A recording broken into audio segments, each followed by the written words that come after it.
আয় আয় আয়, তুই আসবি? আয় আয় আয়, ম্যাও, আয়, ঝাঁপ মার, ঝাঁপ মার, এটা ঝাঁপ মারা যায়। রাস্তা, রাস্তা, পাহাড়ি, তুই পাহাড়ি আর তুই কি জানো? মারিয়া। চলে গেলাম, টাটা, এই যে টাটা।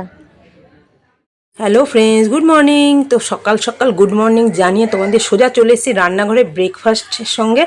তোমাদের আজকে ব্লগটা আমি শুরু করছি তোমাদের সাথে। তো আজকে কি করবো বলো তো? এটা ছোলার ডাল, এটা গত মাসের ছোলার ডাল ছিল, একটু না কেমন ছাতা ছাতা পড়ে গেছে, তো আমি ভালো করে ধুয়ে ছোলার ডালটা এই অবস্থায় এনেছি। আর এখানে কুমড়ো আলু বটি করেছি লেবু পাতা দিয়ে, কাঁচা লঙ্কা দিয়ে, খুব সুন্দর লাগে। আর এখানে দেখো ছোলার ডালটা সেদ্ধ বসিয়ে দিয়েছি কাঁঠালের বিচি দিয়ে। আর এখানে করব, মেয়ে যেহেতু কুমড়ো আলুর তরকারি খায় না, সাদা আলুর তরকারি করব, ওর জন্য ওর মতোই করব। তো চলো, ছোট্ট কড়াইটা অনেকদিন পর বের করলাম, তোমরা আবার দেখে হেসো না কিন্তু, একদম রান্নাবাটি খেলার মতো কড়াইটা। তো ওইদিকে তো হচ্ছে সকালবেলা হুটোপাটা লেগে যায়। আর এদিকে দাদাভাইকে লিকার চাটা করে দিয়েছি একদম, মানে ছেলে যদি স্কুলে যায় একদম 3 জনে বেরোবে, দাদাভাই, মেয়ে, ছেলে। তো আমার নাজেহাল অবস্থা হয়ে যায় সকাল ভোর 4:30 5টা থেকে, খেয়ে যাবে আবার নিয়ে যাবে 3 জনেই। তো সেই ব্যবস্থা আমাকে দম আটকে করে ফেলতে হয়, ওই জন্য পুজোটা পরে করি, গোপালকে জল মিষ্টিটা দিয়ে দিই, তারপরে ওদের যেটা খাবে সেটা করি, যেটা নিয়ে যাবে সেটা করি 3 জনে। তো বুঝতে পারছো আমার হালাতটা কি হয় সকাল থেকে। তো যাই হোক, ওদিকে ব্রেকফাস্ট তো সারা হয়ে গেছে, ব্রেকফাস্ট সেরে এখানে তখনও ওরা ওঠেনি, মোটামুটি আমি ব্রেকফাস্টটা 6টার মধ্যে সেরে ফেলেছি। তারপরে চলে এসে এই যে জামা কাপড়গুলো গোছাতে, কি অবস্থা দেখো, আবার জমে গেছে। তো যাই হোক, জমে এখনও অল্পই জমেছে, খুব একটা বেশি জমেনি, তো অল্প থাকতে থাকতে করে ফেলছি যার যারটা জায়গা শেষে। তো সব বাস্কেটগুলো এক এক করে নামাচ্ছি আর যার যার জায়গায় পার্সেল করে দিচ্ছি। তো ফ্রেন্ডস, তোমরা দেখতে থাকো, ভালো লাগলে আর লাইক শেয়ার কমেন্ট করো, আর আমার পাশে থেকো। আমি তো সবসময় তোমাদের পাশে আছি, দেখবে আমি কিন্তু রোজ ভিডিও ছাড়ি না, কিন্তু তোমরা তো রোজ ছাড়ো, তোমাদের ভিডিওগুলো কিন্তু আমি ওয়াচ করি। তো অনেক দিদিভাই আছে তারা আসে না, তাদের ভিডিওগুলো আমি কিন্তু দেখি। তো যাই হোক, চলো, আর প্রত্যেক দিনে একই কথা বলে লাভ আর কি আছে? ওই যে বললাম, জোর করে তো কারো থেকে ভালোবাসা নেওয়া যায় না, সে যদি নিজে থেকে ভালোবাসা না দেয়। তো আমার যেটা ডিউটি, এই ওয়াইটিতে থাকলে সবাই সবার পাশে থাকতে হয়, সেটাই আমি করে যাই। আর যদি সে দিনেরটা দিন না দেখতে পারি, ওই একই কথা বলি, আমি পরের দিন 2টো করে দেখে দিই, তোমাদের আইডিতে গিয়ে তোমরা দেখে নেবে, চেক করে নেবে আমি সত্যি বলছি না মিথ্যে বলছি। তো এদিকে তো রইলো এই ওয়াইটির কথা। আবার ফিরে আসলাম আমার সংসারে কাজকর্মে। তো চলো, এদিকে সব গোছানো তো মোটামুটি শেষ। এইবার কি করব, নিজে একটু ফ্রেশ হব, নিজে ফ্রেশ হয়ে নাইটিটা চেঞ্জ করে নেব। তো চলো, এই বাস্কেটটা আগে তুলে নিই, তুলে ওই যে নিচে একটা নাইটি পরেছে, ওটা আমি নিজে বাসি নাইটিটা চেঞ্জ করে ওটা পরে নেব। আর কালকে কিছু জামাকাপড় ছিল, সেগুলো বাইরে মেলে দেবো। তো চলো, আজকে যেহেতু সোমবার, শিবরাত্রি, মেয়ে কাজে যাওয়ার আগে বললাম একটুখানি বাবার মাথায় জল ঢেলে একটু মালা টালা পরিয়ে দে, তো মেয়েও পুজো করছে। আর এই যে গোপু সোনাদের, আর এটা জায়ের গোপাল, সবাইকে আজকে পরিষ্কার করে ঘি, গঙ্গা জল, দুধ দিয়ে স্নান করাবো। আর এই যে পিতাম্বরী দিয়ে আমি করলাম, একটুখানি পরিষ্কার করে নিলাম। তো চলো, ছিল না, মোটামুটি অল্পই ছিল, একটু লাগিয়ে নিলাম, লাগিয়ে একটু তুলো দিয়ে ডলে নেব।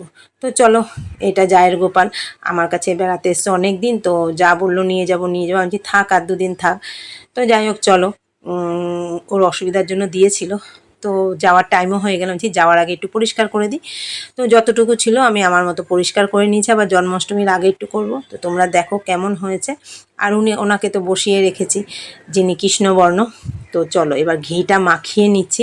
অনেক দিন দুধ দিয়ে স্নান করানো হয় না, আসলে দুধটা আনা হয়, এনে তো ফ্রিজে রেখে দিই, ওই আস্তে দুধ দিয়ে স্নান করাতে আমার ইচ্ছে করে না। যেহেতু আজকে সোমবার, বাবা ভোলেনাথের প্রথম শ্রাবণ মাস, প্রথম সোমবার, বাবার জন্য আনা হয়েছে, তাই ভাবলাম বাবার সাথে এনাদেরকেও একটু স্নান করিয়ে দিই। সবাই এক, শুধু রূপে আলাদা।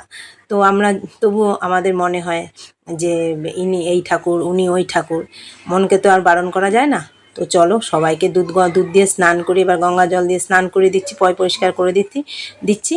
তো আশা করি আজকের ব্লগটা তোমাদের ভালো লাগবে। অনেকটাই ঠাকুর ঘরে কাটালাম আজকের ব্লগের কিছুটা অংশ, তোমাদের কেমন লেগেছে অবশ্যই জানাবে। তারপরে ওনাদেরকে রেডি করে এবার বাবা ভোলেনাথের কাছে আসলাম, ঘি মাখিয়ে দিলাম, ঘি মাখিয়ে তারপরে আমি এবার দুধ দেব। দুধের সঙ্গে কিন্তু শুধু দুধই দিয়েছি। তারপরে এই শিবলিঙ্গকে আগে আমি জানতাম না, এই শিব ঠাকুরকে আগে দুধ দিয়ে স্নান করিয়ে তারপর আবার গঙ্গার জল দিয়ে পরিষ্কার করে দিতে হয়। আমরা তো দুধ গঙ্গার জল ঢেলেই চলে আসতাম, পরে আর গঙ্গার জল ঢালা হতো না। তো যাই হোক, এদিকে বাবাকেও রেডি করলাম, একটু লক্ষ্মীনারায়ণকেও স্নান করে দিলাম। তো যাই হোক, আজকে সব ঠাকুরকে মোটামুটি দুধ গঙ্গা জল দিয়ে স্নান করেছি, আজকে একটা বিশেষ দিন বলে। আর এই দিয়ে তো বৃষ্টি, কি বৃষ্টি, একদম মেঘ, কালো কুচকুচে মেঘ হচ্ছে, আর হাওয়াও দিচ্ছে। তো পুজো করতে করতে হঠাৎ করে ছাদে গেছি, হাওয়াও দিচ্ছে, আর ওয়েদারটা না কেমন কালো হয়ে এসছে। আমার খুব ভালো লাগে, মানে এই ধরনের ওয়েদার, কালো কালো মেঘ করে আসবে আর বৃষ্টি ঝপঝপ করে। আর এই যে বৃষ্টি হয়েও গেল, গাছের মধ্যে সব বৃষ্টির যে দানা হয় না, বৃষ্টি বিন্দু, সেই বিন্দুগুলো পাতার মধ্যে আটকে আছে, খুব ভালো লাগছে। হাতও দিচ্ছি, হালকা হালকা ঠান্ডা লাগছে। মানে বৃষ্টির জলটা গায়ে পড়লে ভীষণই ভালো লাগে। তোমরা যারা মানে অনুভূতি করেছো তোমরা তো জানবেই। তো যাই হোক, চলো, আবার জোরে বৃষ্টি নেমে গেল।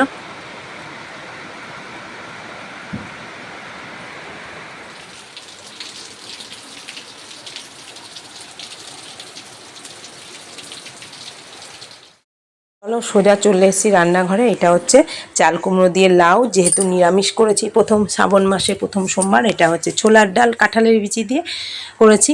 ছোলার ডালটা একটু গাঢ় গাঢ়ই করেছি। বেগুন ভাজা, উচ্ছে ভাজা। এই যে দাদাভাইয়ের জন্য ভাতটা বেড়ে নিলাম। দাদাভাই একটু তাড়াতাড়ি বেরোবে, মানে বাড়িতে এসছে আবার বেরোবে খেয়ে দে। তা দাদাভাইকে আগে দিয়ে দিয়েছি। আর এখানে দেখো আবারও বৃষ্টি পড়ছে সারাদিন, আজকে অল্প অল্প করে সারাদিনই বৃষ্টি হয়েছে।